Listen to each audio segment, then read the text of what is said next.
izin mempresentasikan terkait sejarah ini. Sebelumnya, perkenalkan nama saya Remali Fadila. Nama saya Faris Pusabila. Nama saya Jaka. Nama saya Raka. Saya Laila. Saya Leo.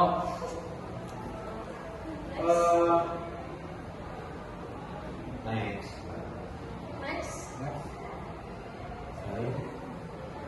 Waktu pemerintahan.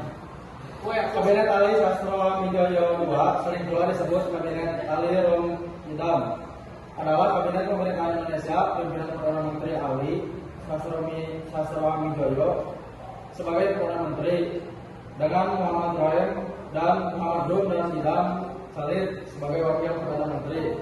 Kabinet Ali Sastro Midjoyo II merupakan kabinet yang dibentuk pada masa demokrasi liberal di tanggal 24 Maret 1956 hingga 14 Maret 1977. Selanjutnya ada partai koalisi, yaitu 3 partai besar yang mendukung kabinet Ali Sastro Midjoyo II adalah PRI atau Partai Indonesia sebagai pemenang pemilu, Masyumi dan NU.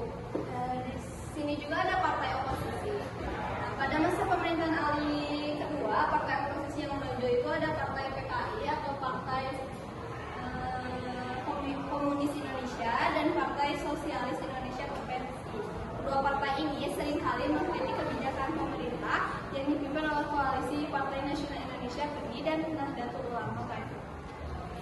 Lalu selanjutnya ada kebijakan. Satu, penyelenggaraan konstituan untuk menyusun konstitusi baru menggantikan Undang-Undang Dasar UUDS 1950. Yang kedua, menyelesaikan masalah Irian Barat dengan diplomasi melalui Perserikatan Bangsa-Bangsa atau PBB. 3. Melanjutkan pembangunan ekonomi nasional dengan cara mengembangkan sektor pertanian dan industri. 4. Menjaga stabilitas politik serta keamanan nasional dengan mengatasi pemberontakan regional dan gerakan separatis.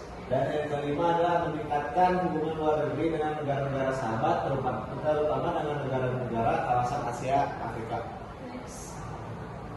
Hambatan yang pertama itu adalah masalah ekonomi, yaitu kabinet ini kesulitan memperbaiki perekonomian negara, inflasi tinggi dan kondisi hidup yang menimbulkan ketidakpuasan masyarakat. Program pembangunan ekonomi kolonial menuju ekonomi nasional juga tidak berjalan sesuai harapan. Gerakan yang kedua ada gerakan separatis, yaitu pemberontakan PRI di Sumatera dan gerakan separatis lainnya di berbagai daerah seperti Kalimantan Selatan dan Sulawesi Utara untuk mengganggu stabilitas negara ini dipicu oleh ketidakpuasan terhadap kebijakan pusat.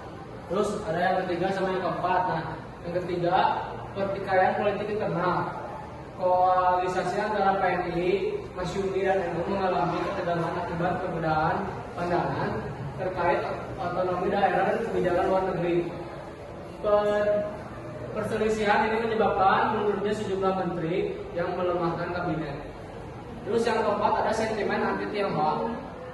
Meningkatnya sentimen anti Tionghoa memperparah ketidakstabilan sosial, menambah tantangan bagi kabinet dalam menjaga ketertiban. Selanjutnya ada faktor kejatuhan. Yang pertama ada adanya perbedaan pandangan antara PNI dan Masyumi mengenai perihal Irian Barat. Yang kedua adanya pemberontakan regional di beberapa daerah, contohnya di PRRI di daerah Sumatera, Permesta di Sulawesi dan DITII di Jawa Barat. Dan yang terakhir ada adanya gerakan separatis di Aceh dipimpin oleh Daud Berere yang menuntut agar Aceh menjadi negara Islam yang merdeka. Terus ada yang keempat, adanya tekanan dari Partai Komunis Indonesia yang mendesak diberlakukannya program reforma agrari untuk mensejahterakan rakyat yang miskin.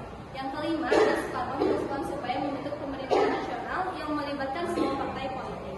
Akhirnya, pada 14 Maret 1957, Ali Sastro Midjoyo mengembalikan mandat sebagai Perdana Menteri pada Presiden Soekarno. Presiden Soekarno kemudian membentuk Kabinet Juanda sebagai gantinya. Next.